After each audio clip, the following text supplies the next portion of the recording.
Evet, malumunuz bugünlerde asgari ücret üzerinde tartışmalar yaşanıyor. Biz de İş Adamları Derneği olarak asgari ücretliye yapılan muamelenin insani olması lazım diye düşünüyoruz. Tabii ki işveren burada sıkıntıda kalmamalı. Yani işveren artış yaparken gözü devlette, eğer devlet, hükümet onlara sahip çıkmazsa, gerekli desteği vermezse işveren asgari ücretiye zam yaparken bu sefer işçi azaltmaya başlıyor. İş çıkarmaları söz konusu oluyor. Onun için şunu dikkatli edilmesi lazım. Asgari ücrete verilen zam oranı enflasyon altında olmamalı. Özellikle dikkat edilmesi lazım. Çünkü yani çalışan kardeşlerimizin ezdirilmemesi lazım diye düşünüyoruz.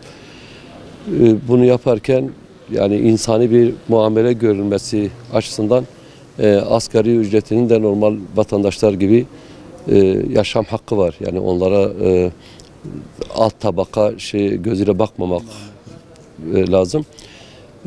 Burada iş devlete düşüyor. Devletin asgari ücreti açıklarken özellikle işverene dönük pozitif bakıp desteklemesi lazım ki işveren de asgari ücretliye verilen zamma tepki olarak onu çıkarmaması lazım. Yani onu sahiplenmesi lazım diye düşünüyoruz. Devletin hem SGK primlerinde işverene yardımcı olması lazım. Yani bölgedeki teşviklerden azami derecede faydalandırılması lazım.